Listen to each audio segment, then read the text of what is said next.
Sovereignty is coming with him on the outside. The two of them go right by with a furlong to run. Journalism and Sovereignty, nose to nose, down to the last 16th of a mile. Sovereignty has taken the lead. Journalism is second toward the inside. My Ace is third, but it will be Sovereignty to rule the Kentucky Derby.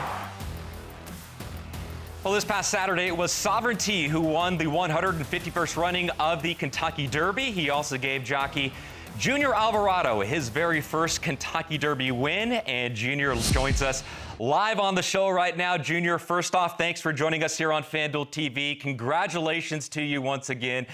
And what have these last few days been like for you? I'd imagine you've been taking a lot of calls and texts from family and friends, right? Hello, Joaquin. Yes, it's been very busy. I guess that's the way we celebrate winning the Derby, with a lot of interviews. But I'm enjoying it. I really like it. I really love it. So if that's the way it's gonna be, I'm glad to do it. We'll get into the race recap in just a second here, Junior, but let's go back a couple months. Late March, you suffer an injury at Gulfstream Park. You have a fractured shoulder. Manny Franco had to ride Sovereignty in the Florida Derby to go ahead and sub for you. I'm curious, was there a moment during that injury, at least very early on in the healing process, where you might have questioned if you're even going to be able to ride Sovereignty in the Kentucky Derby? Yeah, absolutely. I think the first, when I was in the hospital, I used, the doctor, well, normally they like to give a long time. He says, like, I think 6 to 8 weeks for you to recover. When he says 6 to 8 weeks, I think the world just kind of crushed down on me. I was like, I cannot believe this is happening to me. I'm gonna lose the Kentucky Derby, because been waiting my whole life for having a good opportunity with a horse that I think is gonna be able to win the Derby. And it's like, I just couldn't believe it. I was in disbelief. I feel like I got super depressed and during that night. But the next day in the morning, I went to see my personal doctor from here, from New York, and he said to me, like, listen, I think 3 to 4 weeks should be the max. You guys normally recover quick, so I started doing what I needed to do. But same thing, the first week, when I was trying to get mobility in my arm, I was questioning myself. It's like, I'm gonna push through this, but to be honest, I couldn't even move my arm at all. I was trying so hard every after the fifth, sixth day, I was trying so hard to move my arm, and I have completely like zero mobility. So I was like, I keep telling my wife, I don't know if I'm gonna be able to do this. It's like, I'm now the doctor said that I should be able to start moving my arm. Like I feel helpless. I'm trying with all my strength, and I can even move my arm 1 inch. So, it was, those moments where, a lot of bad thought was going to my head. I was saying, like, well, listen, if I don't get to make the Derby and this horse ended up winning, I don't know if I'm gonna be able to I don't know if I wanted to ride back. To be honest, I was just like a lot of things in my mind was going through at that moment, but. Listen, I just think things happen for a reason, and if this has to happen again this way, it's fine with me, because look what happened. I just ended up winning the Kentucky Derby. I think the fact that you're so fit as a professional athlete, I think certainly aided your recovery to help you recover and bounce back quicker than what the doctors initially said. Let's go to the race, Junior. You're in post number, I believe, 18 or so. It seemed like you jumped well from the gates, but then you clipped heels and you got pinched. Did your horse recover very quickly after you clipped heels the first couple jumps? Yes, Joaquin, for a big horse like he is, he clips heels, and I think, I felt it more being in top than what actually it seems on TV.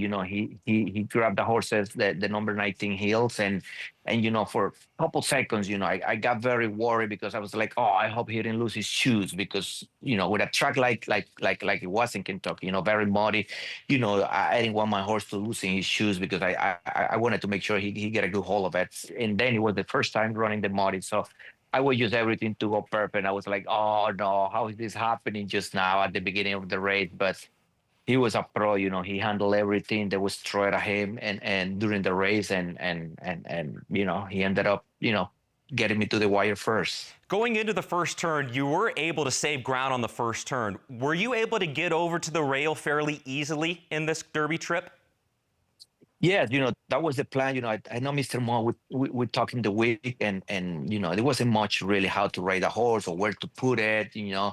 Billy Mo said to me, "Listen, we need to try to save ground. We cannot go wide both turn. If we're gonna end up going wide both turn, we might as well stay at home." So I got the memo right there, and he got the memo, like I said, and I said like, well, somehow I need to try to save ground the first turn, and then maybe the second turn if I have horse, I just go around and try to keep it clean. But yeah, exactly. I mean, I just think there was a lot of speed in the race, so I think that helps me. It helps to spread the fields a little bit, and like I say, I just when I was passing to the wire, I said like, wow, I gonna end up like end the rail, like I planned it in my head. I ended up saving as much ground as I could, and like I say, when I had the backs in the backside, I just put them a little bit in the outside just to make sure I have a clear run. Were your eyes glued to Umberto? Were you able to see where Umberto is? And did you have just constant eyes on journalism and Umberto as you guys were going down the backstretch and into the far turn and almost following him in a way? Yeah, like the first part of the race, I was just making sure, what I always talk to Bill and what we always try to do with the horse, we just put him into a rhythm, and that's what I was my main goal at the beginning of the race, So he got into a beautiful rhythm, he's traveling beautiful. Then, like I said, when we turn the backside, my horse switched late to the right, so he's traveling beautiful. And like I said, a little before the 5 pole, he jumped in the bridle. That's the way of him telling me, like, I'm ready. So I took the reins, and then after that, since I knew he was ready, I just had a kind of target to see where everybody was, and I saw Baez a little bit kind of behind Mhm. journalism, and he's trying. I can see Flavian tried to save a little bit of ground, so I said, like, you know what, let me take this spot right now and go right behind journalism and Mhm. and probably follow him, because I could see that he was in the clear on the outside too, and he was going to have a clear run coming into the turn. So I just put myself and a little closer of the favorite, and I say, that way he doesn't get the jump on me neither. So that's what I did. He started picking it up, and right behind I was, very close to him, and yes, I mean, when I turned from home, I put my horse in the clear, and I could almost taste the victory, because I could feel my horse kind of getting closer and closer with a powerful strike. Well, Junior, this is a dream come true for you, your very first Kentucky Derby win. And of course, you won this for you and your professional career, but also your family and your wife and everybody.